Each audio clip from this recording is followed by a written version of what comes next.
Меня зовут Вероника, я занимаюсь больничной клоунадой в городе Саратове. Благотворительный фонд «Личное участие». Я начинала как волонтер 4 года назад, когда больничная клоунада только открылась в нашем городе, и далее мой функционал менялся. Сейчас я занимаюсь вопросами развития проекта, вопросами, связанными с волонтерами, начиная от их набора и заканчивая сопровождением их деятельности. Что у нас будет сегодня? Я вам расскажу про то, что такое вообще больничная клоунада, про нашу команду, то есть особенности, принципы работы, структуру выходов, структуру команды, как мы работаем с волонтерами. В процессе в любой момент мне можно задавать вопросы. Можно просто голосом, или можете писать в чате, если вам по каким-то причинам неудобно голосом, или можно там вот ладошку поднимать, вот эту желтенькую.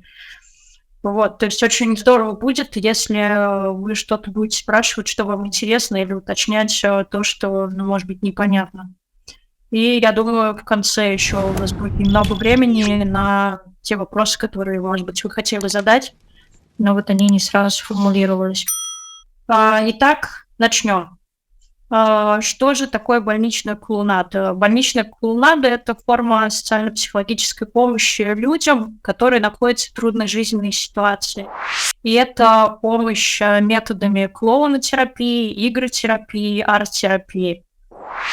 Больничная клоунада в мире существует уже более 30 лет и, в общем-то, работает с очень разными людьми и в очень разных местах. То есть это и люди, проходящие лечение в больнице, как правило, длительное. Чаще всего это дети, но есть и опыты, когда больничные клоуны работают со взрослыми. Например, у нас в Москве есть команда, которая работает в онкологической больнице. По поводу больницы, это еще и приемный покой больницы, то есть куда людей привозят на скорой. Больничные клоуны работают с пациентами хосписов. Это могут быть и как дети, и как взрослые люди. Также это могут быть дети, которые получают паллиативную помощь на дому, дети с особенностями развития. Это могут быть пациенты психоневрологических интернатов, подопечные детских домов-интернатов. Еще больничные клоуны работают в зоне чрезвычайных ситуаций, то есть это военные действия и стихийные бедствия, поддерживают людей. За рубежом у нас больничные клоуны также работают с женщинами, которые проходят процедуру ЭКО, с детьми, жертвами насилия, в том числе сексуального, когда больничный клоун сопровождает ребенка в процессе прохождения процесса суда. И также подопечные домов престарелых. То есть спектр широкий от самых маленьких детей до самых пожилых. Что касается нашей саратовской команды и в целом команды больничной клоунады фонда «Личное участие», мы работаем с детьми. То есть мы помогаем детям, которые находятся на лечении в стационаре или же получают паллиативную помощь на дому. Зачем это нужно?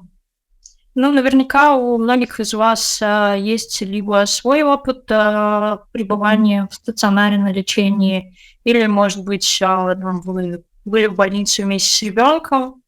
И если вспомнить то, как это было, ситуация госпитализации – это всегда стресс, даже если она относительно плановая. Это стресс как у ребенка, потому что это смена привычной обстановки, Да, там ребенок находится в палате, да, не у себя дома, это другой распорядок дня, мало личного пространства, то есть оно, ну, очень часто оно ограничивается вот именно кроватью. А, и также это необходимость лечения, то есть это и в целом может быть достаточно некомфортно для ребенка физическое состояние или же там, боли и так далее. И это неприятные процедуры, часто болезненные, например, уколы, капельницы, операции и так далее. И в больнице ребенок является пациентом, соответственно, врачи его лечат, да, там медсестры ему помогают. И это та ситуация, когда ребенок не может сказать «нет» участникам вот этого процесса лечения. Он не может сказать, что там «нет, вы не будете делать мне укол», или там «нет, я не буду сдавать кровь». То есть это обязательно. Больничные клоуны – это те, кому ребенок может сказать «нет». И мы отнесемся к этому с уважением и с пониманием. В процессе нахождения в больнице было отмечено, что у детей повышается уровень тревоги. То есть они беспокоятся. Также беспокоятся и те взрослые, которые ребенка сопровождают. Но если ребенок госпитализируется вместе с самим взрослым. Тревожатся за то, что происходит со здоровьем ребенка, за то, что будет с ним дальше.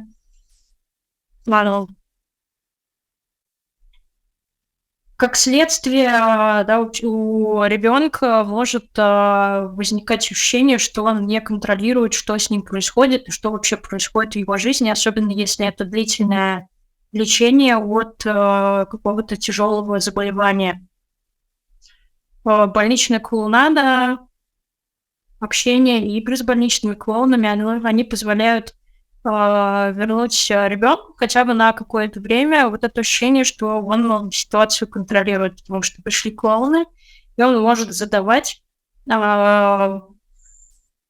некую игру, да, задавать правила, в которых больничные клоуны будут с ним взаимодействовать, и они будут эти правила, ну, по крайней мере, стараться соблюдать.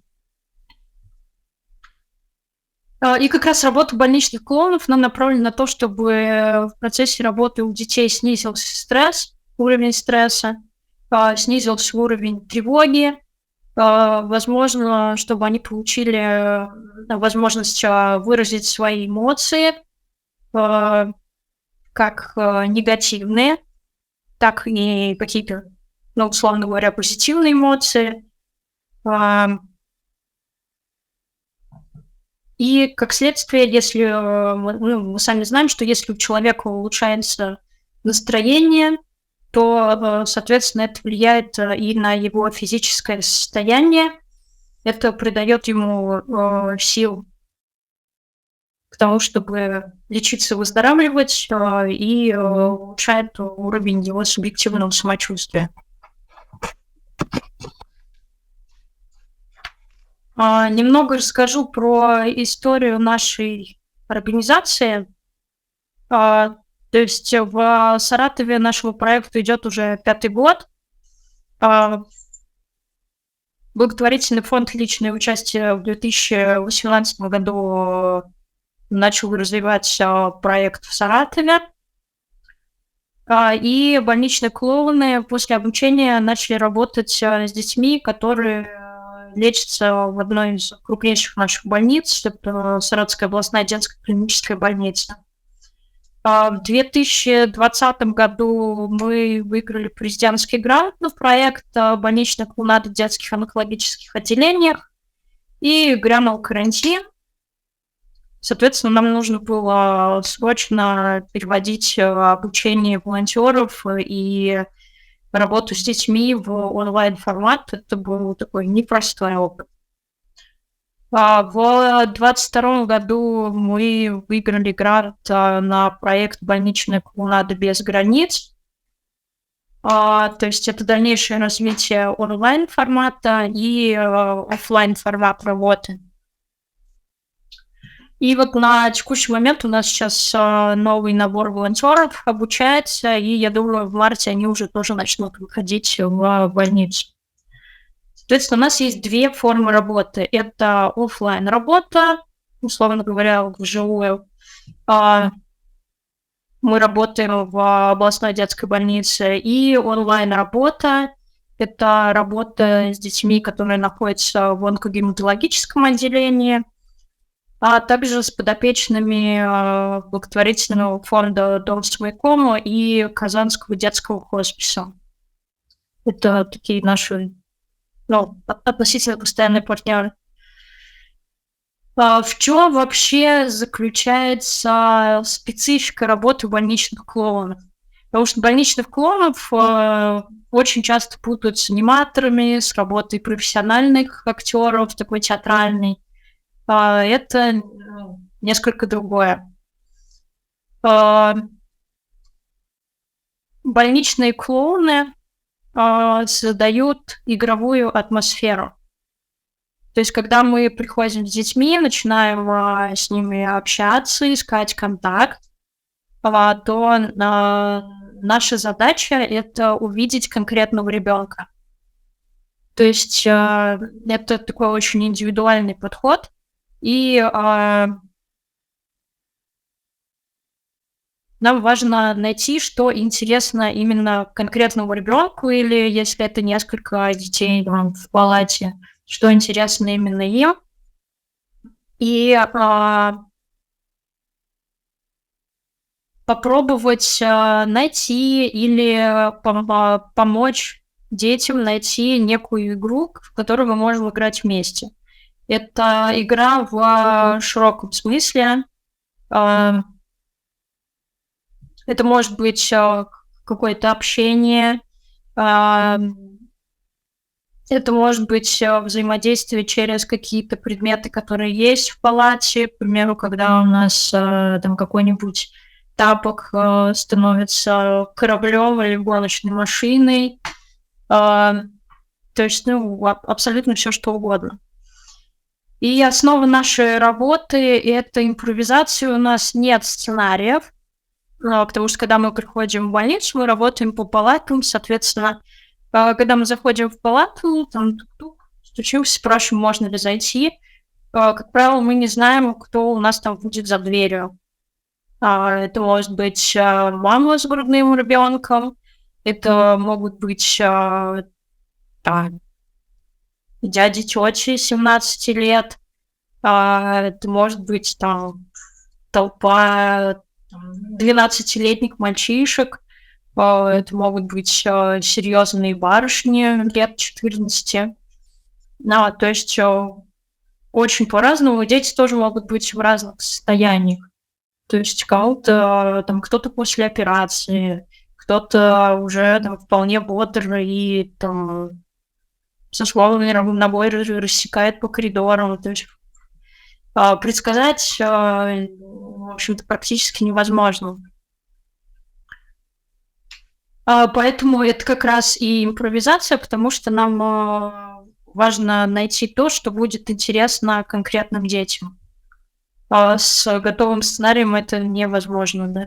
Невозможно успешно реализовать один и тот же сценарий с двухгодовалым ребенком и с 16-летним.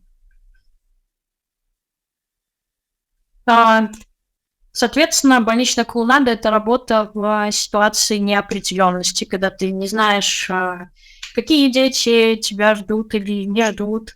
Плюс у детей еще есть мамы, бабушки, папы, которые могут сопровождать их на лечение в больнице. В больнице есть врачи, медсестры, актеры. Соответственно, мы вот к этой ситуации неопределенности стараемся быть открытыми. Для того, чтобы мы могли заинтересовать ребенка, нам должно самим быть интересно то, что мы вообще делаем.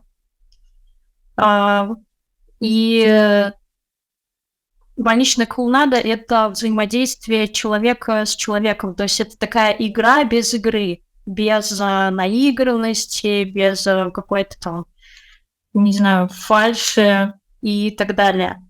То есть такой живой контакт здесь и сейчас. Также у больничных клоунов нет какого-то фиксированного образа. То есть мы не выходим в виде каких-нибудь персонажей мультиков, фильмов и так далее. Как раз потому, что это будет ломать импровизацию. Единственный, наверное, обязательный элемент больничного клоуна, который у нас есть, это нос. То есть мы можем быть одеты по-разному, и не обязательно это какие-то традиционные образы клоунов, да, там вот совершенно не обязательно какие-то яркие одежды. И выходя, мы исходим из того состояния, в котором мы находимся сейчас. То есть мы всегда работаем в паре, и мы встретились с партнером, и, к примеру, я там, не знаю, что-то у меня до этого происходило, и я там какая-нибудь такая грустная и спокойная. Соответственно, я не буду пытаться изображать в палате там, веселье и радость, просто потому что у меня сейчас этого внутри нет.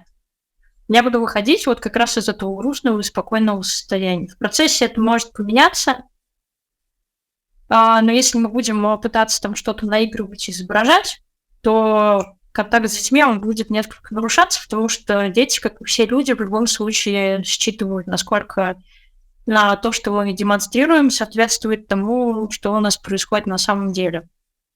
А для нас как раз важен живой контакт. Вот, это, наверное, про специфику самой работы. У вас пока не возникло никаких вопросов? Потому что важно их задавать. Ага, пока нет. Есть вопрос. Вот ты сказала о том, что нет определенного персонажа, но ведь мы же создаем образ своего клоуна. Все равно твой клоун — это твой клоун. Все равно со временем складывается определенный образ. Мне кажется, об этом тоже надо говорить и держать в голове. И он складывается не сразу. И он, как ты сказала же, как и мы сами, меняется. То есть так, чтобы совсем безликий клоун, может сложиться впечатление у новичков, что кто впервые об этой теме слышит, что как бы образа клоунского нет вообще, а он есть. И каждый клоун больничный индивидуален, не только внешний, но и внутренний. Марин, спасибо за комментарий. Сейчас поясню. У нас нет какого-то жестко фиксированного характера и настроения. Там образ больничного клоуна. Просто вот у нас еще часто понятие образ, оно такое многозначное. Да, то есть, к примеру, есть образ у актера, когда он там выходит и играет какой-то спектакль, у него какая-то определенная роль, не знаю, Дед Мазай. И у него есть определенный характер, в рамках которого он живет. Соответственно, если мы говорим про больничного клоуна, там, не знаю, Дед Мазай, он не может быть растягнут. Он как бы прописан, что он такой деловой человек. Вот. У больничных клоунов здесь все гораздо более гибко в плане того, что в какой-то момент я могу быть деловым человеком, а в какой-то момент я могу быть растяпкой. И когда мы говорим про образ больничных клоунов, здесь есть два элемента. Это мой внешний вид, то есть это нос, какая-то моя одежда, там, прическа, обувь, там, мой реквизит. И здесь мы выбираем то, что нам близко, чтобы нам в этом было комфортно жить, комфортно работать. Про образ как характер, да, у каждого клоуна, у каждого, да, как у каждого волонтера, как человека, есть определенный характер, и характер самого клоуна будет очень сильно зависеть от характера того человека, который вот сейчас есть больничный клоун. То есть можно сказать, что во время работы, во время выходов мы видим какие-то обостренные, наиболее яркие черты моего характера как как человека, как я проявляю себя в обыденной жизни. Вот, но при этом у нас нет ограничений в том настроении, в котором мы выходим, мы можем менять имена, а, менять наш внешний вид, менять темп. Здесь все достаточно гибко. Ага. Мария, вот вижу ваш вопрос чуть... в общем-то, сейчас к этому и перейду. У нас есть определенные принципы работы в нашей команде, и у нас это всегда парная работа. Мы волонтерская команда. У нас люди, которые не имеют актерского образования, потому что в мире есть как волонтерские команды больничных клоунов, так и, условно говоря, профессиональные команды, где люди там за свою работу получают там какую-то зарплату. Вот. И если брать профессиональные команды, то мировой опыт показывает, что там это, как правило, актеры, но не обязательно. В нашем случае это волонтеры. И, собственно, почему мы работаем парно? Во-первых, в паре легче импровизировать. Потому что, когда мы заходим в палату, мы еще не знаем, что мы будем делать. Нам нужно считать информацию о том, что сейчас происходит в палате, кто там находится, в каком вообще состоянии и настроении люди, которые находятся в палате, что там есть. И исходя из этого, мы там что-то начинаем делать, или иногда дети начинают раньше нас. И бывает так, что вот этот контакт возникает и начинает развиваться достаточно легко и быстро. Особенно если ребенок нас видит не в первый раз, или он там сам по себе контактный, хочет пообщаться, и вот ему интересно было бы вот поиграть сейчас прям. Или бывает по-другому, когда мы приходим, и там, например, вся палата сидит в телефонах. И у них там какая-то игра, или они там с кем-то переписываются, или еще что-то делают, то есть люди заняты. И видят нас первый раз. Или же, там, к примеру, ребенок, который робкий. И мы зашли, и он нам прячется за маму. То есть ему вроде как и интересно, но он не готов как-то вот прям сразу активно с нами контактировать. И не готов он вот сходу взаимодействовать. Соответственно, мы можем вот эту ниточку внимания детей попробовать подхватить, создав что-то интересное между нами с партнером. То есть, когда мы там начинаем какой-то диалог друг с другом или начинаем что-то делать, даже если это выглядит очень странно, но если мы будем делать это с интересом, если у нас вот что-то такое возникнет, то игра может пойти дальше, в нее уже включатся дети. Есть практики, когда больничный клоун работает по одному, но это, как правило, или профессиональная больничная клоунада, или люди, которые работают уже прям очень давно, и у них на это есть ресурс, потому что работа больничных клоунов, она очень затратная. Потому что главный инструмент больничного клоуна – это он сам. То есть у нас может быть какой-то реквизит, к примеру, игрушка на руку, там какие-то простые музыкальные инструменты, не знаю, шейкеры, что-то у нас еще есть-то, колокольчики, какие-то такие спокойные и так далее. Там, может быть, мыльные пузыри,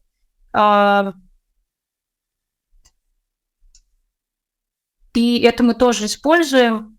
Но все же, прежде всего, мы работаем через себя, через свою фантазию, через умение импровизировать, умение находить контакт с детьми, там, со взрослыми.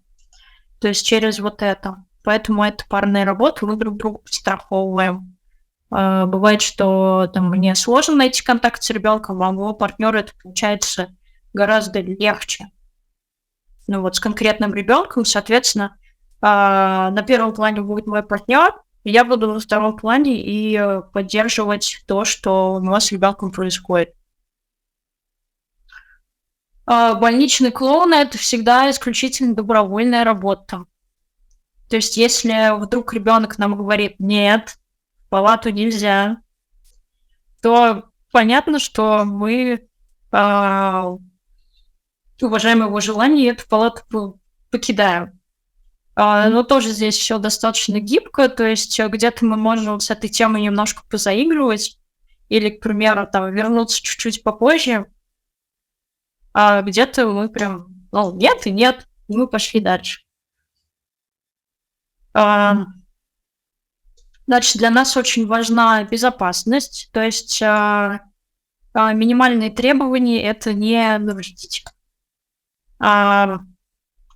И это касается разных аспектов, начиная от нашего физического состояния, то есть мы выходим в больницы исключительно здоровыми, мы соблюдаем требования, которые больница предъявляет к нашей работе, начиная от каких-то документов, справок и продолжая соблюдение режима жизни в больнице. И также, само собой, это конфиденциальность, то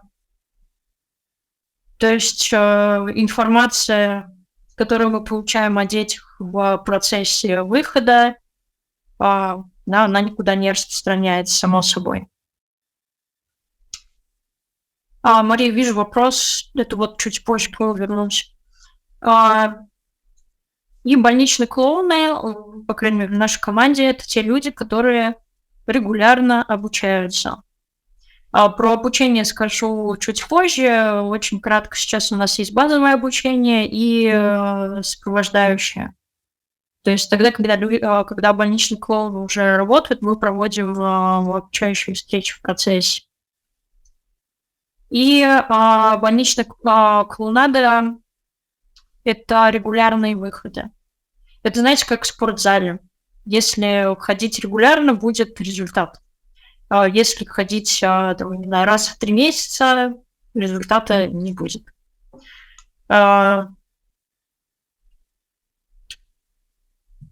Результат здесь имеется в виду, что когда ты регулярно работаешь, соответственно, навыки импровизации прокачиваются, навыки общения, парной работы.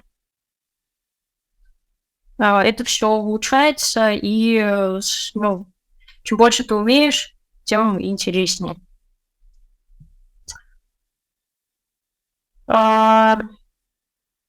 Большая ли ротация, спрашивает Мария. Если брать вообще средний... Проводилось исследование в Москве на тему того, что как долго люди удерживаются в больничной клоунаде. Там была, по-моему, цифра, что 90% отсеиваются в первый год работы. Вот. Соответственно, у нас этот процент пониже. Но действительно достаточно большое количество людей отсеивается до обучения, некоторое количество в процессе обучения, в процессе начала выходов и далее тоже.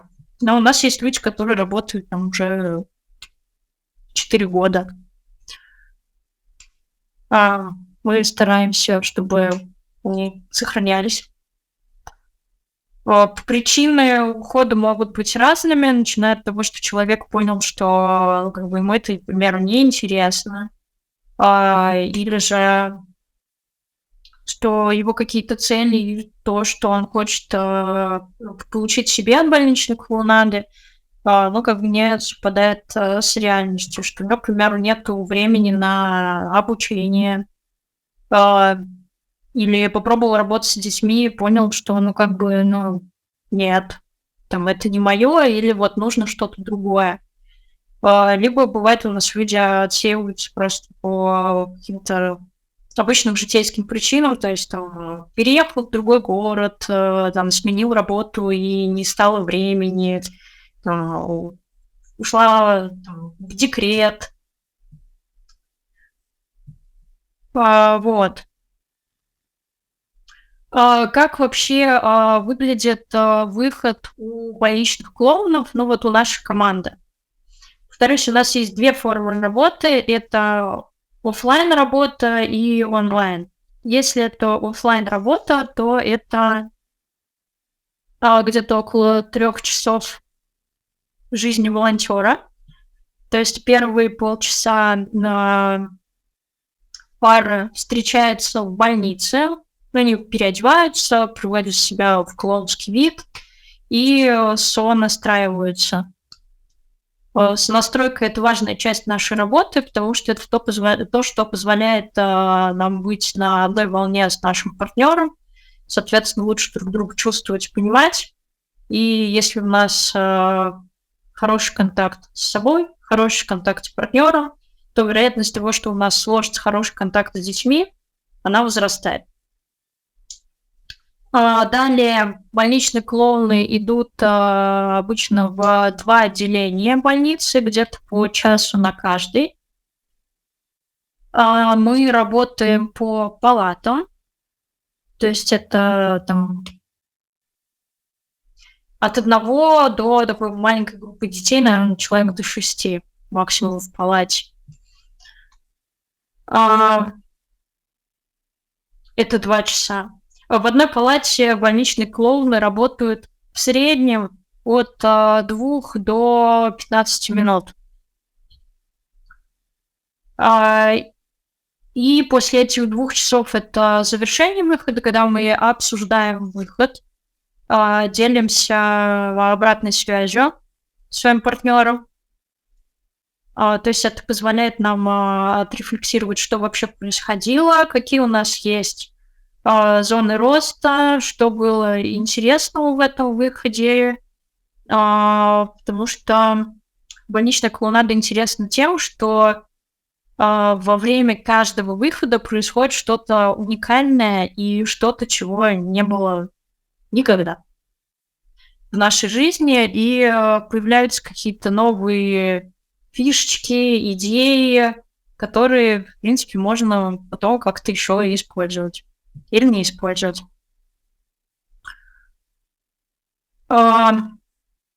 Вот. И далее у нас больничные клоуны, у нас есть группа, точнее, беседа ВКонтакте, закрытая для волонтеров. Соответственно, больничные клоуны пишут после выхода отчет о выходе. То есть какие у них впечатления, что там было интересного, что было сложного во время выхода, может быть, делятся какими-то своими инсайтами, если они происходят. Сейчас расскажу вообще в целом про структуру нашей команды. То есть у нас есть руководство в Самаре и 3 сотрудника в Саратове. Есть координатор проекта, который занимается всеми бумажными вопросами, координирует действия по набору, по информированию участников, по помещениям, все это согласовывает, держит контакт с больницей, следит за отчетностью. Вот. То есть такая большая административная часть. Дальше есть менеджер по развитию проекта и обучению волонтеров. Это, в общем-то, я. То есть я разрабатываю программу обучения волонтеров, ищу нужных нам педагогов, договариваюсь с ними о том, что мы вообще будем вместе делать, провожу часть занятий, также организую стажировку волонтеров и, в общем, сопровождаю их деятельность. Ну и также занимаюсь вопросами поиска различных партнеров и там поддержания контакта с ними. И еще у нас есть специалист по связям с общественностью. Это тот человек, который организует информационное сопровождение проекта, то есть пишет посты в соцсетях, осуществляет коммуникацию со СМИ, там, следит за фото-видеоматериалами. То есть такое информационное сопровождение проекта. И, наверное, самая важная часть нашей команды – это, в общем-то, волонтеры. Сейчас у нас порядка 16 активных волонтеров. И, наверное, здесь стоит сказать про вообще такой среднестатистический портрет нашего волонтера. Это, как правило, женщина, где-то в районе 30, скорее 30 плюс. Наши волонтеры – это люди достаточно зрелые, соответственно, достаточно ответственные и инициативные. Потому что у нас периодически вообще следим, чтобы получать обратную связь от волонтеров и какие-то их идеи, которые возникают о том, что можно сделать там лучше, в какую сторону можно еще пойти и так далее. Это очень важно. Это женщина работающая. У нас очень разные профессии, абсолютно разных направленностей, но вот, наверное, среднестатистически это какая-то работа, которая связана с контактами с другими людьми. И, как правило, это женщина, у которой есть ребенок. У нас у волонтеров где-то от 1 до 3 детей. У кого-то нет детей.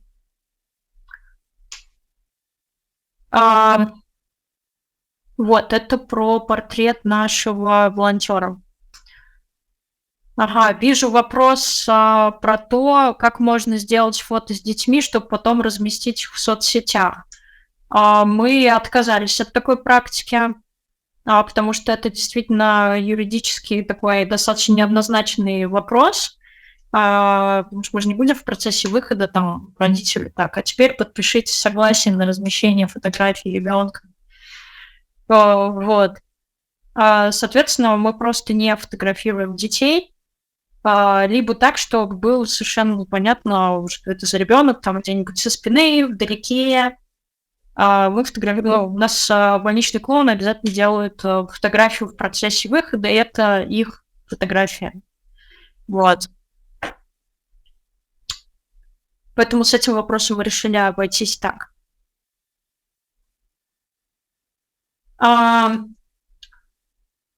Так, дальше. Про то, как вообще организована у нас работа с волонтерами. И вообще про жизненный цикл нашего волонтера. Жизнь больничного клоуна начинается, собственно, с того момента, как человек узнает о наборе в нашу команду. У нас это обычно происходит где-то 1-2 раза в год. Причем мы выявили, что очень важно составить правильный текст с предложением присоединиться в нашу команду, потому что чем дальше мы работаем, тем больше мы его шлифуем. И, в общем-то, мы видим, как меняется поток людей, которые к нам приходят. Потому что у нас был опыт, когда мы пробовали работать со студентами, и это все-таки не наш вариант, потому что больничная клоунада – это, наверное, про такой более зрелый состав участников. про какой-то определенный жизненный опыт. Но среди студентов тоже встречаются очень хорошие ребята, но вот мы выявили, что они у нас обычно надолго не задерживаются, потому что в процессе тоже начинают работать, и учеба много времени занимает. Вот. Соответственно, текст, он размещается в соцсетях, там у нас в группе, в каких-то дружественных нам городских пабликах, на каналах созвучным нам блогеров.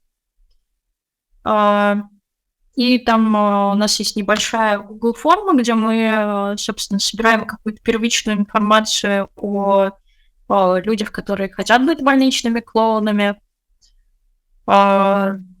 Начиная вот каких-то вопросов, связанных с медициной, то есть, да, там есть у человека флюорография, там, может ли у него быть допуск работы с детьми в плане того, что если там нет ли у него судимости.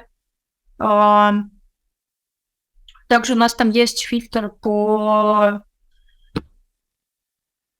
такой очень-очень поверхностный по психологическому состоянию человека в плане того, что мы не берем обучать людей в состоянии какого-то острого кризиса. То есть если человек там в течение полугода до этого умер кто-то из близких, или была какая-то тяжелая болезнь, или вот что-то такое, то мы предлагаем чуть позже прийти в проект, чтобы у нас волонтер пришел в эмоционально стабильном состоянии. Потому что это в любом случае будет сказываться на его работе. Для нас очень важна как безопасность детей, так и безопасность волонтера. И вообще спрашиваем об опыте человека. Далее у нас проходит маленькое телефонное интервью, где мы там что-то можем уточнять по анкете, проводит координатор, или там, ответить на какие-то вопросы и рассказать о том, как у нас дальше будет выстраиваться взаимодействие. Потом мы приглашаем людей на базовое обучение. Оно у нас занимает где-то 2,5 месяца. Это встречи раз в неделю. Обучающие. Чему у нас там волонтеры учатся? Это основы больничной клоунады, основы актерского мастерства. Мы даем информацию об особенностях работы с детьми разного возраста и в разных состояниях. То есть здесь идет и о физическом состоянии, и о психологическом состоянии ребенка. Вообще об особенностях работы в стационаре. То есть и это и какие-то режимные требования, и как мы коммуницируем с сотрудниками больницы, как у нас выстраиваются выходы. Далее у нас есть блок по психологической подготовке волонтеров, потому что для нас важно, чтобы люди могли прикоснуться к тому, а зачем вообще им нужна больничная клоунада. Потому что если человек хоть как-то себе представляет, зачем он пришел в проект, и это не просто какие-то, поверхностные просто социальные мотивы, к примеру, там, помогать людям, делать жизнь лучше, а про то, что это дает именно человеку, то есть какие его потребности это закрывает, с какими его ценностями созвучны ценности нашего проекта, то тогда волонтер может видеть динамику своей работы и работать долгосрочно. По крайней мере, иметь такой шанс. Гарантий, конечно, никаких нет, но мы стараемся. И понятно, что когда у нас человек только начинает выходить, несмотря на все пройденное обучение, больничная клоунада, первый выход — это шаг в неизвестность, такой шаг в космос. Потому что как бы ты ни готовился, там, подготовиться полностью к первому заходу в палату, ну, просто невозможно, потому что ты не знаешь, кто. Вот. Соответственно, мы говорим о наших страхах, об опасениях, что вообще можно с этим делать и так далее.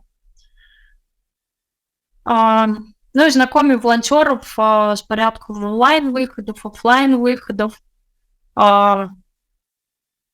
Обучение у нас проходит в офлайн и онлайн форматах. Обычно это раз в неделю вечером, либо у нас бывают еще такие однодневные или двухдневные интенсивы, когда к нам приезжает там, профессиональный больничный клоун, у нас такой тренинговый день или там 2 дня. Соответственно, если вечер, то это 2 часа. Если это такой тренинговый день, то это обычно часов 8-9. Ну, там с перерывами, понятное дело. Вот. Соответственно, человек у нас обучился. И далее у нас идет стажировка. Стажировка проходит совместно с уже опытными больничными клоунами, когда у нас новичок выходит или в тройке, или в паре, в зависимости от того, как будет максимально комфортно и продуктивно, потому что кто-то готов выходить в паре, а кому-то комфортнее первый раз выйти в тройке и скорее больше наблюдать. И то, и другое абсолютно нормально. Соответственно, где-то 2-3 раза у нас новый участник выходит с опытным. И далее у нас больничные клоуны выходят в свободном режиме. То есть, что это означает? У нас есть определенные временные диапазоны, которые нам установила больница, в которые мы можем выходить. Соответственно, волонтеры уже выходит с тем, с кем он хочет выйти. То есть либо в беседе договаривается, либо как-то, там, не знаю, в личке там созванивается, как он. Обычно мы рекомендуем нашим волонтерам выходить с частотой раз в 2 недели. Можно выходить раз в неделю. Чаще не рекомендуется, потому что это достаточно трудозатратная работа, и нам важно, чтобы волонтер у нас не выгорал, не истощался. Реже тоже не очень рекомендую. Понятно, что бывают разные жизненные обстоятельства. То есть, если человек реже выходит, лучше он выходит, чем если он не будет выходить совсем. Но повторюсь, что это как со спортом. Есть практика, есть более хорошее качество работы. Нет практики, качество работы, оно будет несколько снижаться, и вот эта рабочая форма, она будет немного теряться. Вот, и, соответственно, у нас волонтер уже работает больничным клоуном.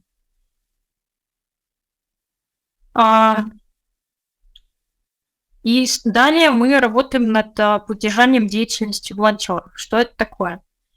Во-первых, это сопровождающее обучение волонтеров, то есть где-то раз не где-то, а раз в месяц мы собираемся и проводим какое-либо обучение, например, там, по актерскому мастерству.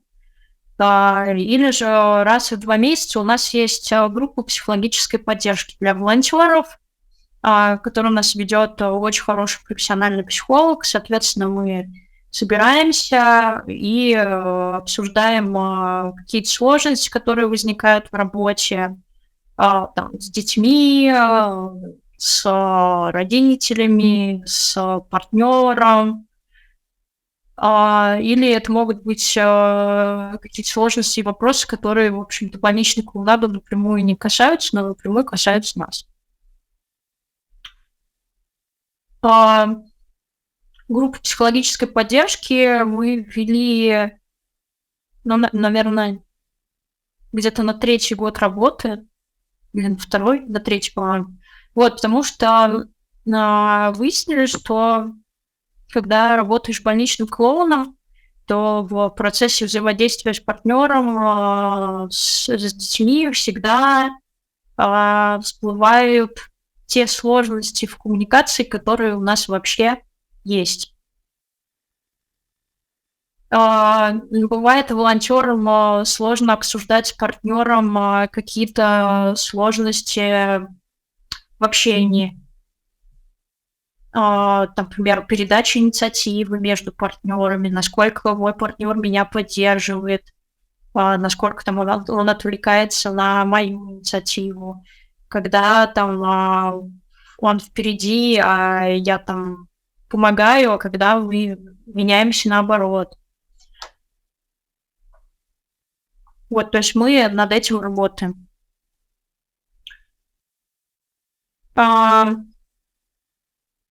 И, наверное, в силу того, что наши волонтеры — это уже взрослые, зрелые люди, у которых есть там определенный профессиональный опыт, там, опыт общения, каких-то коммуникаций, работы с детьми там, или свои дети и так далее, то нередко волонтеры что-то предлагают, чем можно, с их точки зрения, проект улучшить.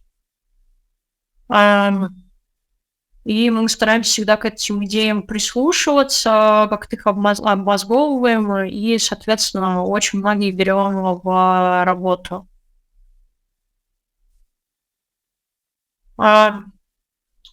И вот сейчас могу уже сказать, что больничная клоунада в нашей команде — это и определенное сообщество.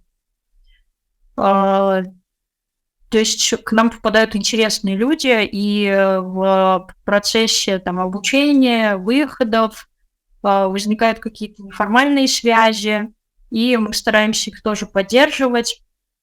То есть там куда-то вместе ходить, друг друга приглашать.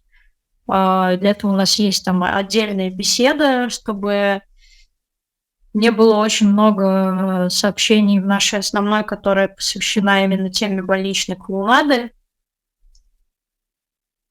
То есть кто-то дружит, кто-то пересекается по каким-то рабочим проектам, мы там куда-то ходим вместе с детьми. И также у нас есть какие-то корпоративные мероприятия. Традиционно это мы празднуем вместе Новый год и день рождения нашей команды. У нас 1 октября день рождения. Мы всегда стараемся что-то интересное сделать для волонтеров, что им было бы интересно прежде всего самим. И для нас очень важно поддерживать живой контакт. То есть если мы видим, что у нас человек как-то подвыпал, там долго не выходит, то мы стараемся написать, позвонить, чтобы выяснить, что там происходит. То есть это связано с каким-то этапом его жизни. Может быть, человек приболел, или там на работе что-то, или еще что-то. Или, может быть, это то, что мы можем скорректировать и на что мы можем повлиять, там, связанное именно непосредственно с работой больничных клоунов. И бывает так, что люди от нас уходят. Как я уже говорила, кто-то отсеивается там, до обучения, в процессе выходов. Но мы здесь придерживаемся, наверное, какого-то такого принципа открытых дверей, потому что у нас бывает, что люди переезжают, или там кто-то уходит в декрет, меняет работу, и если человек даже нас покидает, то мы говорим о том, что ты можешь вернуться. Если у тебя снова возникнет желание работать больничным клоуном, то будем рады. И действительно, вот у нас, к примеру, недавно девушка вернулась после декрета, или же у нас 2 человека из команды переехали в другие города, но они у нас продолжают работать онлайн. То есть, здесь мы стараемся организовать, ну, достаточно гибкую систему. Какие-то вопросы в этой части? А вот вы, ну, на самом деле, как-то так достаточно глубоко обо всем этом говорите, а вот как это соотносится с тем, что вы сами сказали, вы в палате проводите от 2 до 15 минут, то есть, по большому счету, придя через 2 недели, ребенок уже мог выписать, и, в принципе, ваш контакт этого ребенка, ну, как бы на всю жизнь с этим ребенком, вот, или в течение его жизни, вашей 15 минут. То есть, вот, как вы оцениваете эти 15 минут, и почему они так значимы для ребенка? Потому что лежит в больнице он условно недели, ну, хотя бы днями, а тут всего 15 минут. Как вы это видите? В процессе выхода что мы делаем? Во-первых, мы отслеживаем динамику в самом процессе выхода, и чем младше ребенок, тем легче понять, насколько ему вообще интересно общение с больничными клоунами, потому что маленькие дети, у них еще нет каких-то социальных масок, и если ему интересно, то это видно, а если не интересно, то как бы, ну, невозможно не заметить. Соответственно, мы, если дети постарше, то понятно, что они уже могут, ну, как бы, делать вид. И здесь мы оцениваем в том числе и невербалику. То есть, если там ребенок был там напряженным, а тут он немножечко подрасслабился. Или там закрытая поза, открытая поза, там изменение мимики, там темпа, это, не знаю, движение, речи и так далее, да, там улыбка появилась, да, насколько она искренняя. И здесь есть еще одна особенность работы у больничных клоунов. Мы стараемся из палаты уходить на каком-то эмоциональном подъеме. То есть мы пришли, да, там было спокойно, но скорее всего, хотя не факт. Если это у нас там дети 10, не знаю, 12 лет, мальчишки в палате, несколько человек, там может изначально уже быть какой-то такой кипиш. Вот, то есть мы пришли, мы там устанавливаем контакт, там ребенку интересно, нам интересно, ого-го, какое-то движение, там улыбки, не знаю, может быть, смех. И вот мы стараемся уйти вот здесь вот, то есть когда это еще не вот туда. И наш идеальный выход, когда мы уходим, а игра остается. То есть, ну, мы стараемся избегать вот эту схему, что, ну, мы пошли, там, до свидания, там, они нам спасибо, там, Маша, скажи клоуну спасибо, там, пожалуйста, то есть, ну, вот без этого. Хотя иногда бывает и так, потому что у детей еще есть родители. То есть идеальный вариант — это когда мы ушли, игра осталась. Вот, наверное, один из очень ярких примеров — это когда мы с партнером пришли в палату, там были девчонки-подростки, и одна причесывала друг другу, и я, ну, вот встроилась в то, что тут у нас, оказывается, салон красоты, там, типа, кто последний, я там следующая, и это совпало с интересами девочек, соответственно, они там мне делали прическу, партнеры там рисовали татуировки. Вот, и мы закинули им идею по поводу того, что там у вас очень классный салон, а как он называется, какие у вас тут услуги. Давайте мы там зайдем к вам через минут через 10, и вот если вы нарисуете какие-то там флаеры, мы их можем раздать в других палатах, даже, может, в другом отделении. И там пошла игра. И эта игра продолжилась и далее. Вот. Но не всегда это так заметно. Да, иногда мы пришли, там пообщались, повзаимодействовали, поиграли, ушли, и, не знаю, может быть, ребенка в этом не вспомнит. Может быть, это будет очень ярким впечатлением. И, как вы правильно сказали, мы можем прийти в следующий раз, этого ребенка может уже не быть в отделении. Но иногда мы получаем обратную связь, То есть иногда нам что-то пишут родители детей. Или бывают иногда очень яркие случаи.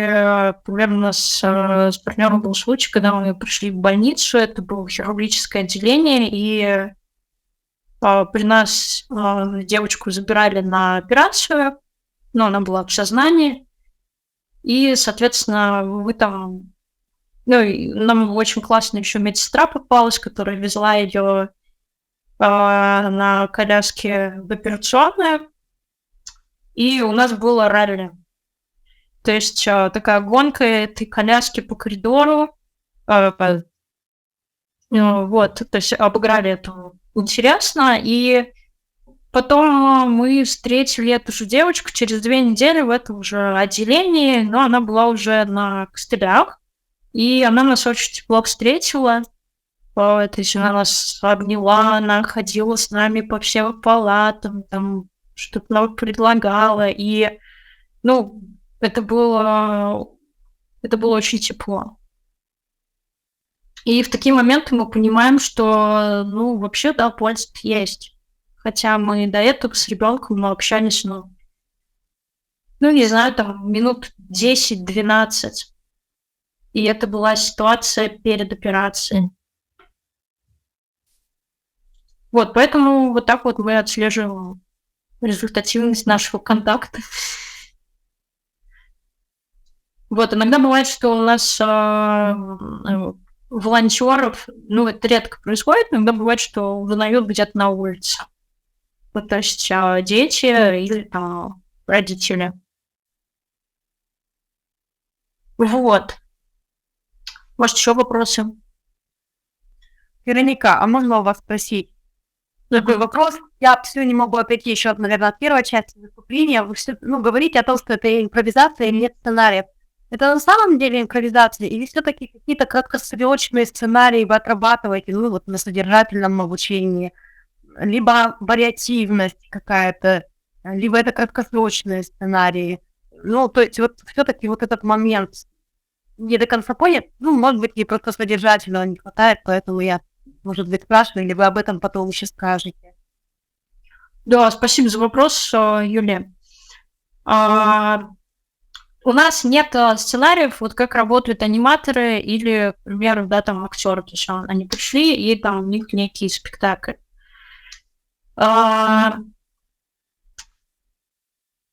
Что у нас есть? У нас может быть какая-то канва, но это, знаете, про то, как работает клоунада. К примеру, это, то есть мы выходим с партнером, и, к примеру, у нас может быть разделение белый и рыжий клоун. Это такая абсолютно классическая схема. То есть белый клоун — это, условно говоря, исторический, да, такой клоун-господин, он знает, что делать, как делать. Вот он такой серьезный. Вот. И рыжий это такой клоун, условно говоря, слуга. Он такой дурашливый, он в целом так господина слушает, но делает там с очень большими вариациями. Вот, соответственно, это может быть подобно, мы можем на это выстраивать свою игру, но это просто скорее про особенности нашего взаимодействия. Мы можем то же самое делать, когда есть ребенок, и он, к примеру, он белый, то есть он нам говорит, что мы сейчас должны делать. Да, и мы это прям поддерживаем. Если ребенок хочет нами командовать, и нам это комфортно, то прям мы глубоко за. Какие еще могут быть такие, условно говоря, часто повторяющиеся сценарии, там, ситуация соревнований между клоунами. К примеру, то есть, особенно если ребенок не очень активен, и ему скорее нравится наблюдать, чем как-то очень активно участвовать, и он тогда судит наши соревнования. Да, и он может задавать какие-то, опять же таки, правила, что мы вообще сейчас будем делать, читать стихотворения, или там аджуванс, или еще что-то. Все что угодно. Плюс, мы понимаем, что есть особенности работы с детьми разных возрастов. Если это очень маленький ребенок, к примеру, грудничок, понятно, что здесь мы будем работать или через маму, через взаимодействие с мамой, потому что мы знаем, что если у нас мама немножко расслабилась, улыбнулась, то и ребенку от этого лучше и легче. Либо мы можем использовать музыкальные инструменты, петь песенку. Но когда мы работаем с очень маленькими, мы можем даже вообще и не появляться в поле зрения ребенка. То есть, палата, и, к примеру, тут вот есть, у нас нету, есть игрушка, и там за дверью второй партнер, например, играет на каком-то музыкальном инструменте. Потому что маленькие дети могут пугаться, если вдруг появляются два незнакомых человека, взрослых, и что тут вообще делают. Или наоборот, когда это уже период старшеподросткового возраста, и это уже серьезные люди, как правило, которые зачем нам клоуны, мы как вообще взрослые. И тут могут быть какие-то, не знаю, разговоры за жизнь.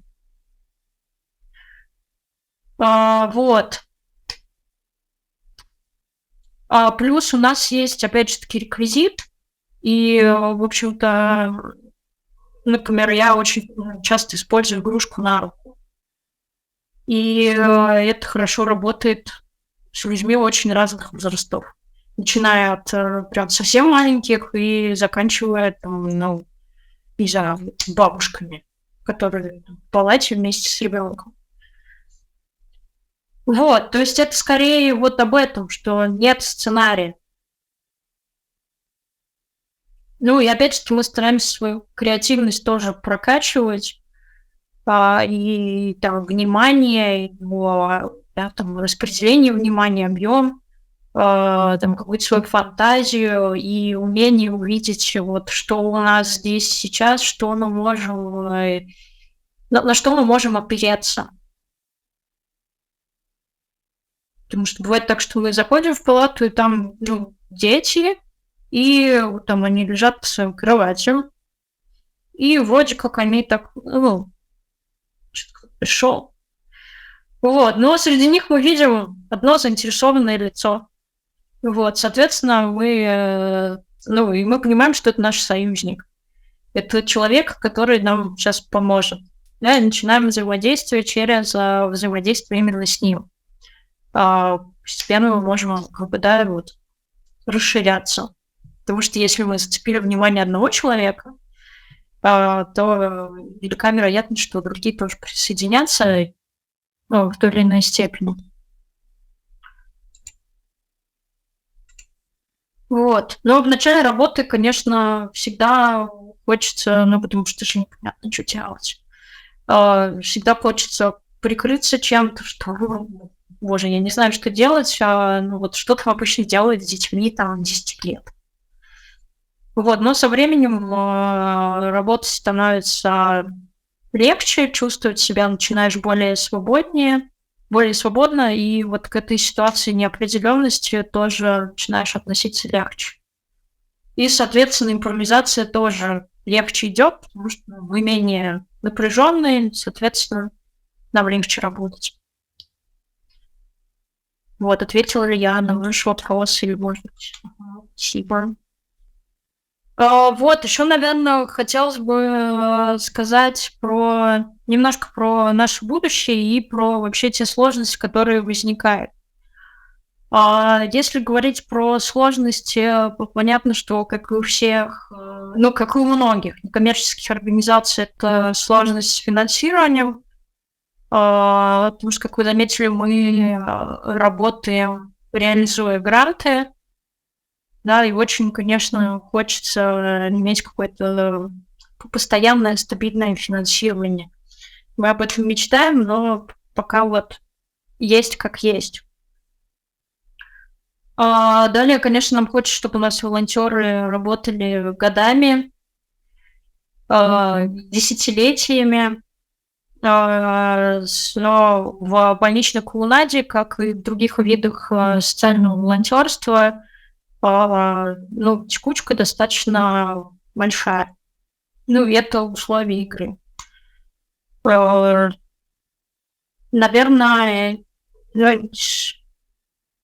мне кажется, это можно преодолеть именно встраиванием больничной клоунады в какой-то как элемент обязательного сопровождающего персонажа оказания медицинской помощи детям. Вот, но это пока наши мечты, то есть чтобы в каждой больнице были больничные клоуны, которые могли бы там именно работать, и чтобы они были в штате больницы. Это такая мечта. Вот. Соответственно, текучку мы преодолеваем как раз поддержкой наших больничных клоунов, предоставлением возможности развиваться в проекте. То есть это и приобретаемые навыки, и поддержание инициатив, и какое-то нематериальное стимулирование, или, может быть, материальное, если, к примеру, у нас появляются организации, да, которые готовы как-то разово больничных клоунов поддержать в чем-то. Вот. И в наших ближайших планах мы вот на этот конкурс президентских грантов подали заявку, и она как раз перекликается с нашей сегодняшней встречей, потому что она про консультативное сопровождение открытия проекта больничной клоунады в других городах. То есть нам было бы интересно, чтобы больничная клоунада была не только там, где она уже есть, но и там, где ее еще нету. И, в общем-то, мы бы хотели поддерживать те команды, которые задумываются или уже готовы открывать проект в своем городе, и мы готовы, конечно, делиться опытом. Потому что иногда бывает, что к нам обращаются из каких-то городов с вопросом о том, что можно ли присоединиться к работе. И вроде это крупные города, там, например, Екатеринбург, Воронеж, а команды больничных клоунов нет.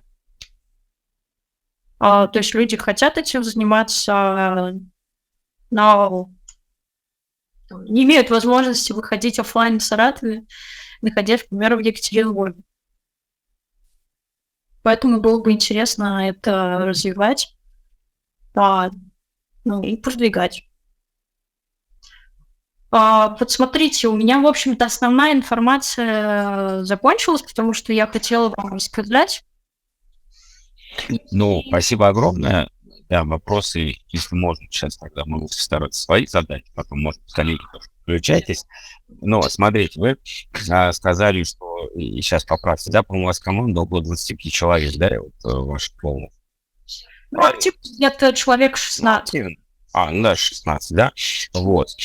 Соответственно, для одного такого полноценного прихода в больницу вы приходите, сколько у вас человек? Один выход – это 2 человека, 2 отделения. То есть мы приходим где-то по 2 человека.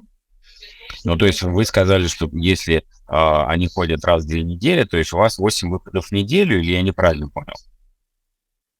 Не обязательно так. Это, наверное, скорее более сейчас маленькая цифра.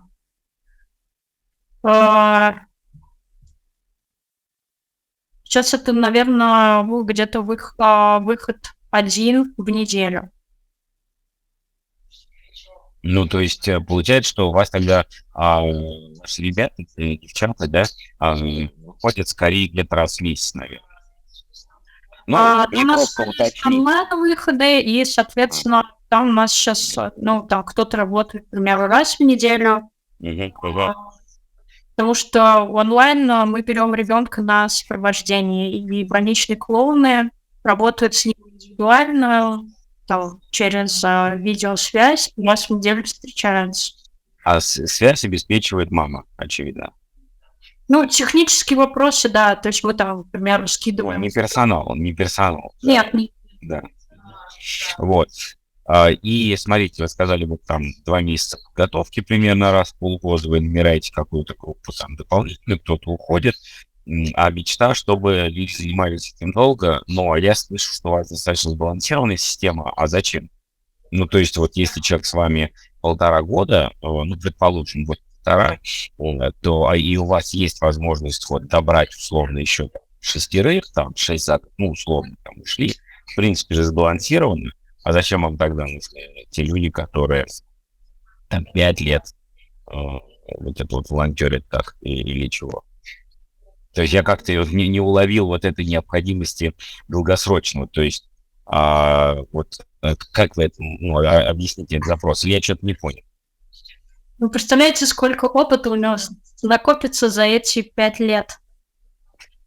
С опытом понятно, но с другой стороны, если я правильно тоже как-то слышу вас, в том числе, да, то у вас основная какая-то вот эта жилка, что ли, интерес, он же как бы основывается на такой суперискренности человека. И я вот подумал, да, вот там, предположим, в больницах ведут эту должность, поставить ему там KPI, то есть превратиться это во что-то там, условно, в конвейер какой-то, да, там, 200 развлекаловок по палатам за, не знаю, там, с неделю, там, какие-то отзывы мамашек, там, еще что-нибудь такое, то есть вот не... И в том числе время тоже на это влияет. Опыт-то безусловно, но это же будет переходить вот за какую-то грань вот этой суперискренности, потому что часто профессионализм можно компенсировать искренность, это вот как раз актерское мастерство в частности. Вот здесь вы не потеряете ничего. Все, теперь я поняла ваш вопрос. Действительно, больничная клоунада — это не конвейерная работа, то есть если даже брать опыт команд, где люди работают в штате, либо где это поддерживается государством, то это не, там, не знаю, условно говоря, не 5 дней в неделю по 8 часов, это абсолютно нереально. То есть обычно, если брать такую профессиональную регулярную работу, то люди выходят где-то 2 раза в неделю, там, скажем, на 4 часа. Но не более того. Потому что, будут истощаться. И, предположим, по больнице также будет расценивать это по расценкам аниматоров. Я не знаю, сейчас выдумаю цифру там, и стоит это там 5000 рублей, 4000 рублей в неделю. То есть вот как бы перевод это на штатные рельсы больницы.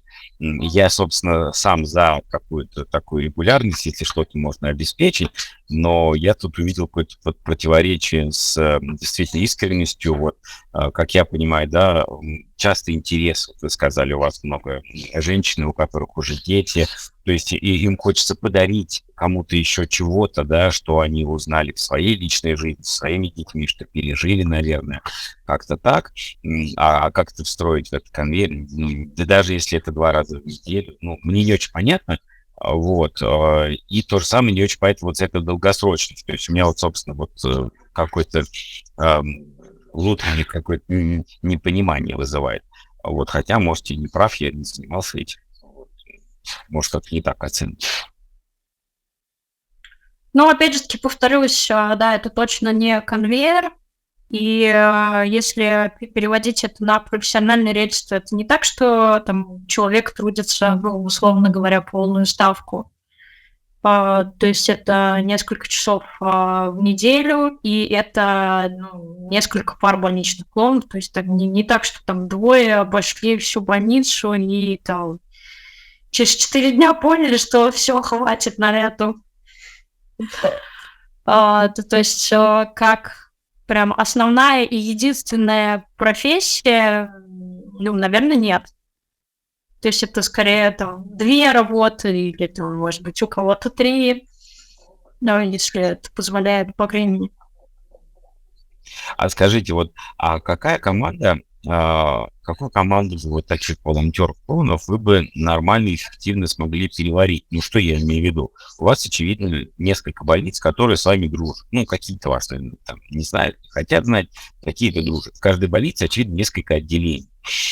И вот, ну, я сейчас выдумаю, предположим, вы решите там ходить по средам, пятницам, ну, или там суббота и среда, например, будни это. И сразу таким десантом, ну, разные отделения, очевидно. Вот, то вот какой максимум таких людей вы переварите? То есть вот для 50 человек единоразового выхода по отделениям, там, например, по 4 человека на отделение, вы сможете такую организовать логистику? Или это нереально? Но не очень поняла, когда у нас, я не знаю, 50 отделений или 50 чего? Нет, ну отделений сколько там? Штук 12, наверное, видимо, больницы, которые с вами сотрудничают. Вот.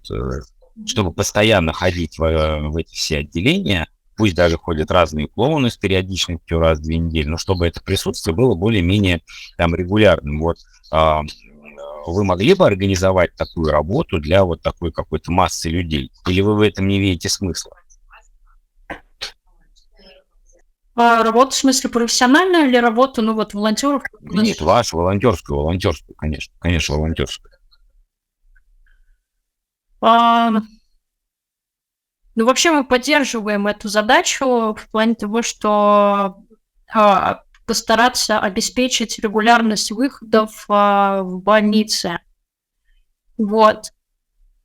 Но мы видим определенную динамику, и она очень сильно связана с общей социальной динамикой. Потому что, да, там в период карантина мы 2 года работали в одном формате, и он такой отработанный многие десятилетия другими людьми. И понятно, да, и тут хлоп, да, там единовременно все меняется, потому что больница на карантине, люди на самоизоляции, и, да, хочется продолжать дальше, и, ну, потому что если у человека нет практики, то интерес, он постепенно угасает, да, чтобы людей поддержать, больничных клоунов и детей, которые в больнице, и которые лишены возможности того, чтобы их навещали, ну, хотя бы родственники. И, соответственно, к примеру, у нас часть людей или ушли, или очень сократили свою деятельность, потому что им не интересен онлайн-формат. Да, и никто изначально не знал, что вообще возникнет такая необходимость, и что офлайн будет какое-то время невозможно. Причем невозможно долгое время. То есть не месяц, там, не полгода, а больше. Или если происходят какие-то социальные потрясения, то, соответственно, понятно, что у людей на волонтерскую работу сил остается гораздо меньше. Да, потому что основные ресурсы уходят на то, чтобы, ну, как бы стабилизировать свою жизнь, привыкнуть к изменениям, которые происходят в обществе, как-то приспособиться, ну, в общем, помочь себе, может быть, помочь ближнему, но, там, к примеру, материальная помощь, она тоже очень важна, и это другой вид ресурса, и который, ну, не требует какого-то большого количества времени, ну, скорее всего, да, могу ошибаться. И ну, я предположу, что не требует какого-то очень интенсивного включения своих внутренних сил. Как если мы берем там выход в больницу, где ты должен, ну, реально 2 часа включен, чтобы это было эффективно, полезно, интересно там и детям, и тебе.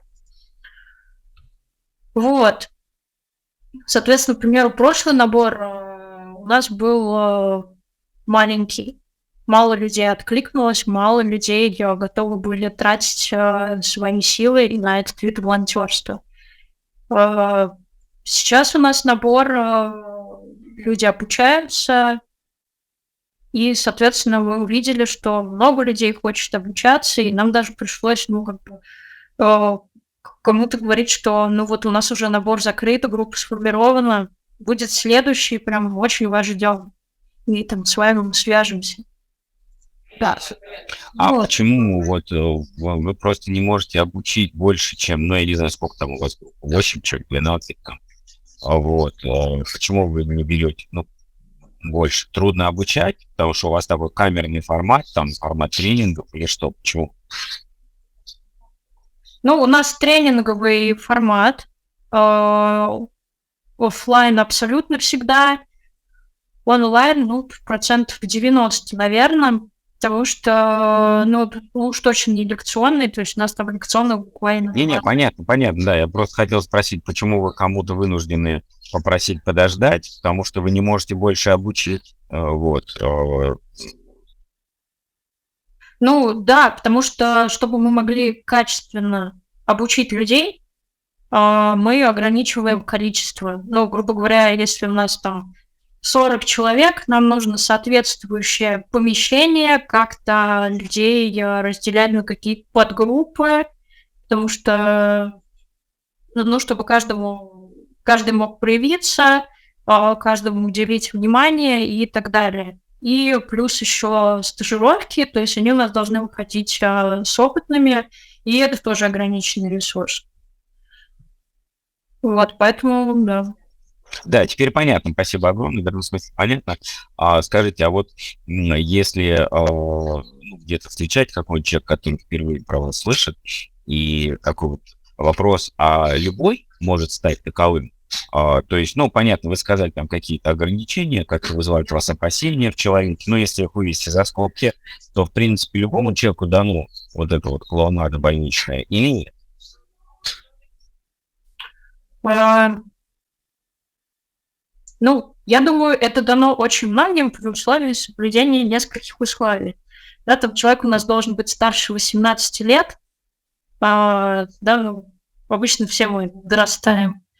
Дальше, какие-то медицинские требования, да, там, хотя бы у него должна быть хорошая флюорография. Дальше человек должен быть готов к тому, что больничная клоунада – это командная работа, то есть это не соло-работа, это партнерская. То есть должен быть готов к тому, что он будет работать в условиях партнерской работы. Потом важно, чтобы он понимал правила работы больничной клоунады, потому что тогда приходят люди, и им хочется улучшить жизнь детей. И иногда это бывает с перекосами, когда люди, к примеру, ожидают какой-то благодарности от детей, что это нереальная для нас задача и, собственно, абсолютно ненужная. И желание развиваться в больничной клоунаде это и обучение, это базовое, и последующее регулярное, и плюс это усвоение того опыта, который мы получаем в процессе выходов, потому что всегда там какие-то слабые стороны подсвечиваются, всегда подсвечивается, что можно вообще улучшить, в чем у человека сложности, и он может это увидеть, или же в чем его сильные стороны. То есть это такой еще элемент самоисследования в каком-то смысле. И вообще интерес к работе больничным клоуном, к волонтерству. То есть если нам в этом плане по пути, то да, это может быть любой человек. Да, очень классно, на самом деле, это очень воодушевляет, что извините, быть супер каким-то профессионалом, это очень здорово. Друзья, есть ли у вас вопросы? Что-то я занял внимание, нас здесь относительно много, что очень рад, кстати. Пожалуйста, может быть, у вас есть какие-то вопросы? Давайте их задавать. У меня-то есть, но хочу, чтобы вы тоже участвовали. Можно писать, можно голосом, можно руку поднимать. Я, наверное, немножечко еще вставлю еще свои 5 копеек. Я на всякий случай в чатике скину контакт, в котором меня можно найти, и наш проект. Если вам будет интересно, можете писать, прям с удовольствием всегда пообщаюсь. Вот. Да, класс, спасибо, да, это очень нужно. Вот, друзья, какие у вас вопросы?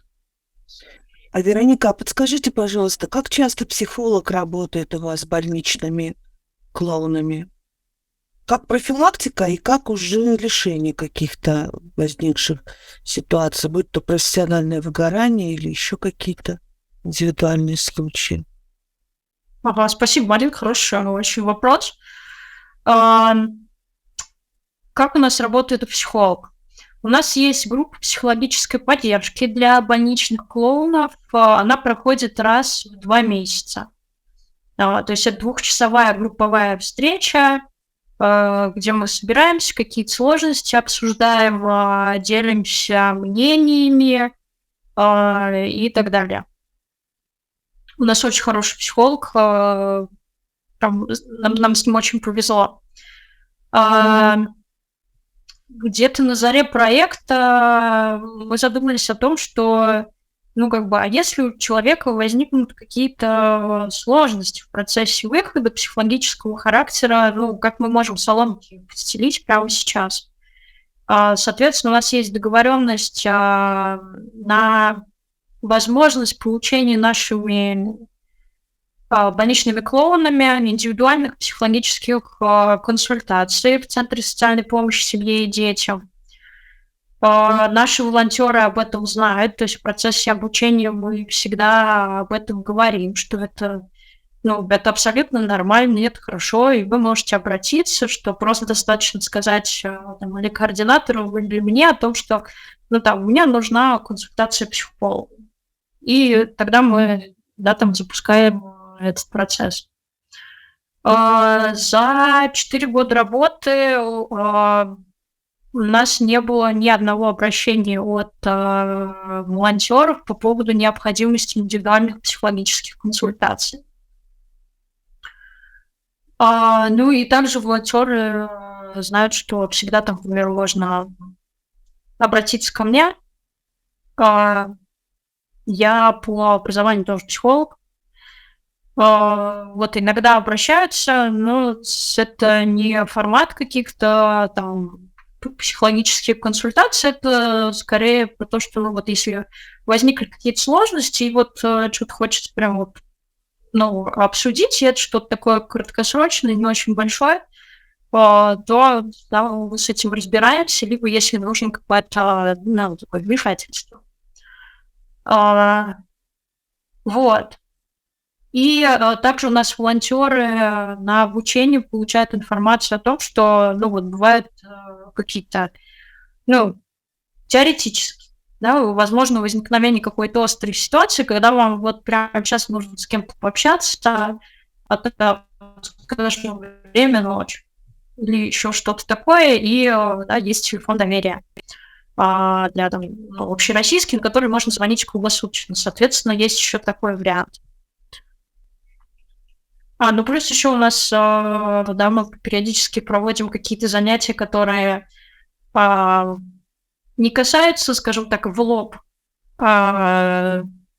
психологической тематики, но какие-то тренинги по работе с телом. Понятно, что если мы,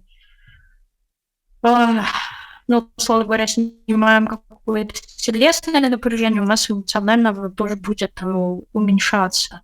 И также всегда, если мы встречаем информацию, которая может быть полезна волонтерам в плане обучения, прокачки навыков, то тоже всегда об этом говорим, потому что сейчас очень много интересных онлайн-курсов, вебинаров, к которым мы можем подключиться и получить что-то полезное для себя. А позвольте еще один тогда. Вероника, скажите, пожалуйста, а если такое бывает, вы знаете, в паре несовместимые партнеры, как вы выходите из этой ситуации? Вы ждете, когда они сами с этим придут, что вот им тяжело? Или вы как-то мягко стараетесь вот, поговорить с ними, развести их и пристроить в другие пары? Как вот в этом случае? А, У нас волонтеры выбирают себе пару добровольно, и в начале деятельности мы обычно говорим им о том, что очень здорово, если вы вначале себя попробуете с разными партнерами, потому что это как и в обычной жизни, с кем-то будет работать легче, с кем-то посложнее. Потому что все мы разные, с кем-то мы совпадаем, там, например, я не знаю, там, своими темпераментами, характерами, с кем-то нет. Соответственно, у нас часть больничных клоунов работает без постоянной пары, то есть когда работают с разными людьми. И есть несколько человек, которые работают в какой-то достаточно стабильной паре. В принципе, и то, и другое хорошо. Просто позволяет получить, немножко разного. Потому что если ты меняешь партнеров, то ты получаешь какой-то новый опыт и можешь чему-то у другого человека научиться, что у тебя там мало проявлено, не проявлено совсем. Или же, если это стабильная работа с одним и тем же партнером, то это происходит углубление контакта, мы там уже друг друга понимаем с полуслова, с полувзгляда, и у нас уже появляются какие-то наши фишки именно в нашей паре.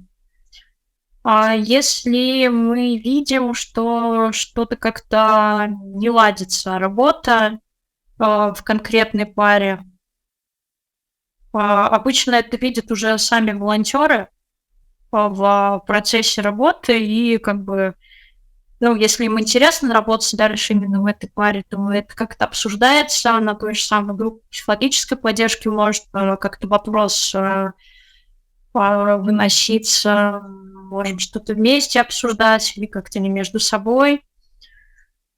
Если вдруг возникает такая ситуация, что люди не замечают, что что-то не так, но там со стороны, к примеру, это видно, то здесь скорее какой-то формат индивидуальной беседы. И да, иногда мы можем рекомендовать, что вам лучше бы работать, например, как кого-то предлагая. Или про то, как можно работу в паре откорректировать.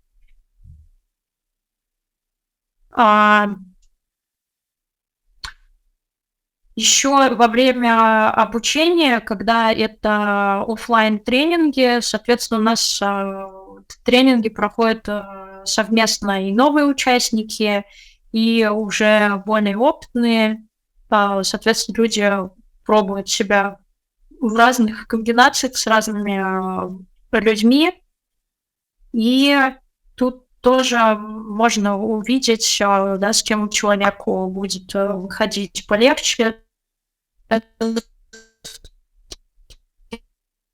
сложнее. И, конечно, вообще в процессе обучения, когда мы общаемся, видим, что, например, если у нас есть два, потому что там может возникнуть такое соперничество за лидерство, и оно будет гораздо более явным, чем в какой-то другой паре. Мы тоже об этом говорим. Это нормально. Скажите, вот у меня два вопроса. Один вопрос все-таки я не очень понял тогда по какой-то такой механике работы этих пар. То есть сложно, у вас есть сообщество, условно 16 активистов. Условно это 8 пар.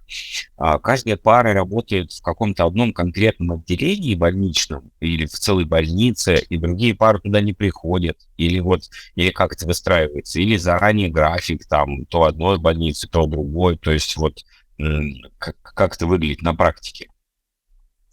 Оффлайн мы работали в одной больнице.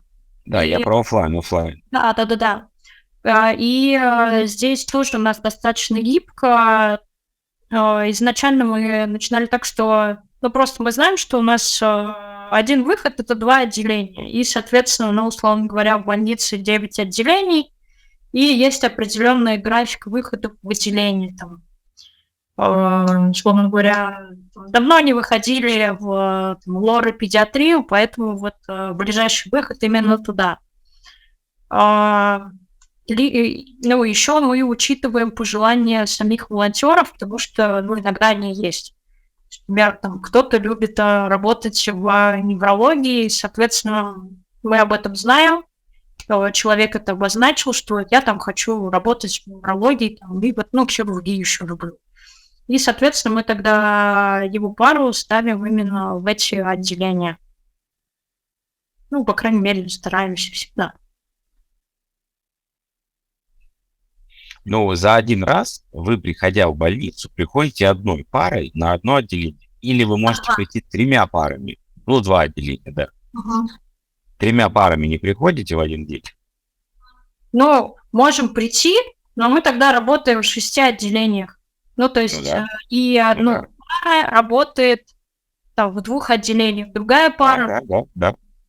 Но я именно об этом, но у меня именно о практике. То есть вы редко так, видимо, делаете, как я слышу. Чаще конкретная пара приходит, заходит в 2 отделения, да, потом неделя перерыв, там другая пара, через 2 недели приходит другое отделение, 2 отделения, или как? У нас у волонтеров нет какого-то жесткого графика, то есть там, ну, условно говоря, я выхожу по понедельникам в 16:00, потому что, ну, люди работающие, дети, семьи, и Да. жесткий график сложновато выстроить, потому что мы пытались это сделать, но поняли, что в нашем случае это не очень эффективная схема. Соответственно, у нас волонтеры танцуют от собственных возможностей, то есть, условно говоря, у человека появилась возможность, и он там пишет в беседе, что я там хочу выйти в пятницу, ну, условно говоря, там, в 4 часа, там, кто со мной. И кто-то откликается, и они выходят, соответственно, либо у них есть какие-то пожелания, либо просто смотрим, что, ага, вот в это отделение и вот в это вот сейчас у нас будет по очереди. И тогда они выходят туда.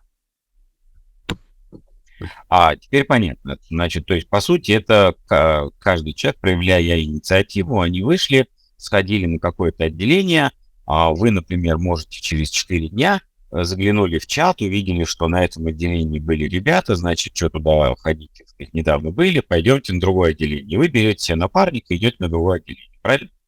Да, все верно. Класс. Вот. И у меня еще вопрос. Скажите, а вот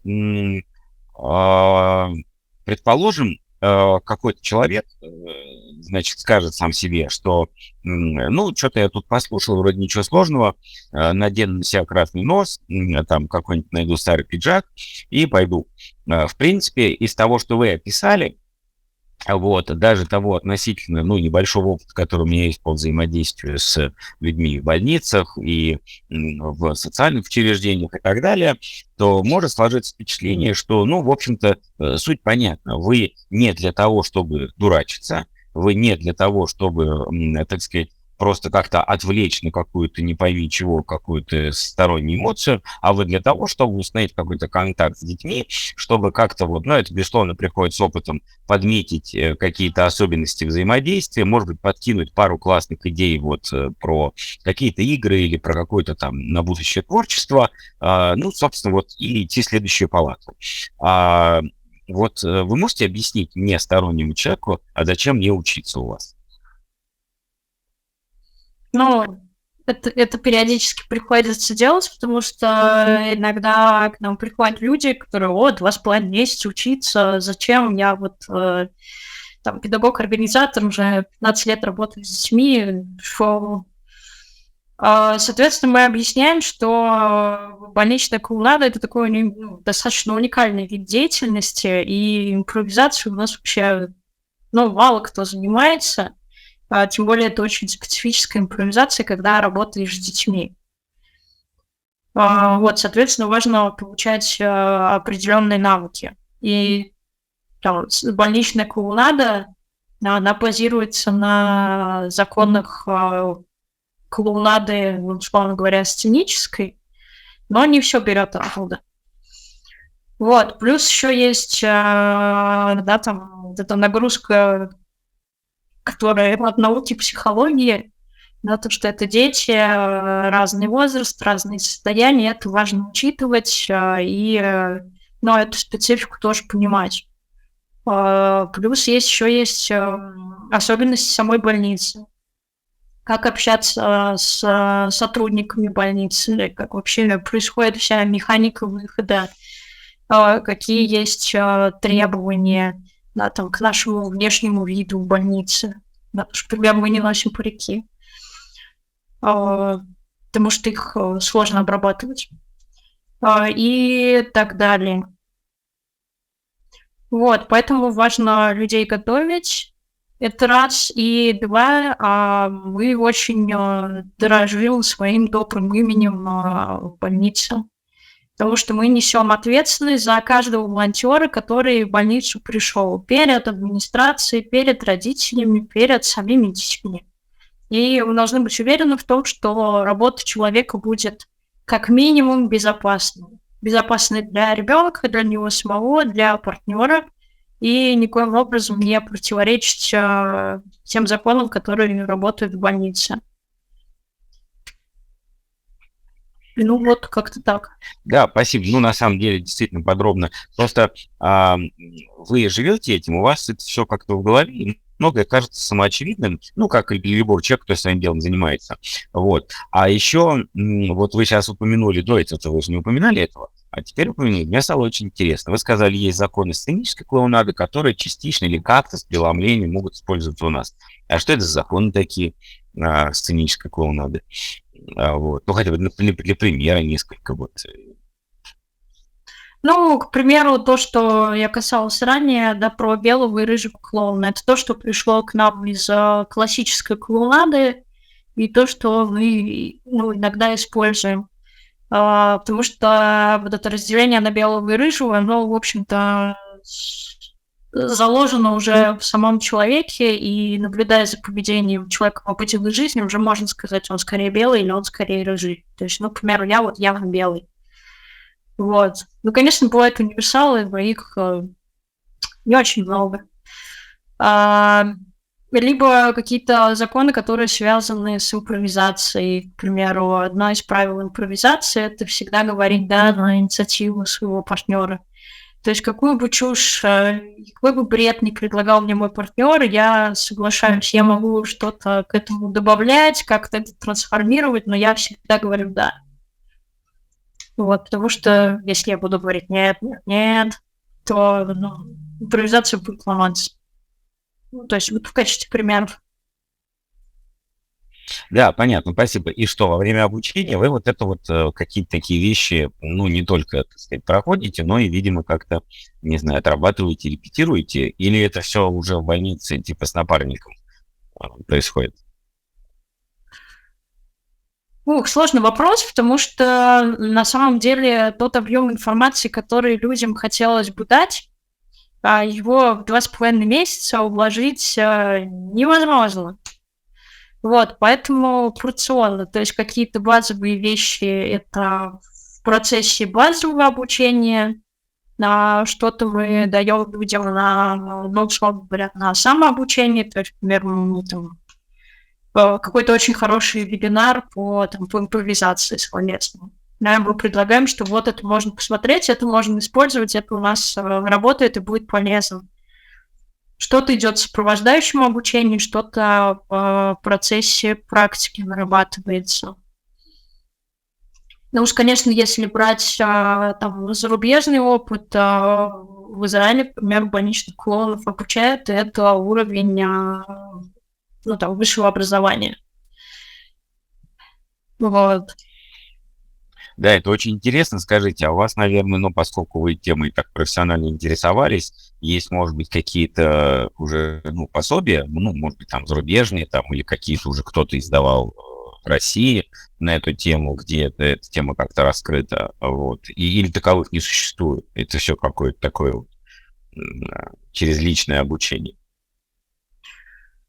Материалов много, такое, чтобы это был какой-то систематизированная методичка, потому что как вот полностью человека обучить больничной клоунаде, такого я не встречала в России. Очень много научных исследований, посвященных теме больничной клоунады, начиная от ее влияния на состояние ребенка, на психологические особенности больничных клоунов, и вот все, что около этих тем. Собственно, наша команда сейчас в процессе разработки методички, где мы хотим поделиться своим опытом, и когда мы ее, собственно, завершим ее создание, то поделиться этой методичкой с коллегами из других городов и вообще с теми, кому это интересно. Вот. Есть отдельные авторы, которые пишут о больничной клоунаде, к примеру, Екатерина Гурьева, которую тоже обучаемся. Вот, можно почитать интересные книги. Вот, и есть то, что около нашей темы, к примеру, там, работая с детьми, желательно знать какие-то основы детской психологии возрастной, соответственно. Можно в эту тему углубляться, изучая психологию. Вот тут я вижу вопрос про то, что могу ли я порекомендовать что-то для базового обучения для начинающих волонтеров. В первую очередь я могу порекомендовать найти команду в своем городе и к ней присоединиться, если она есть. Если нет, можно попробовать что-то открыть свое. Можете писать об этом. Поддержим. Наверное,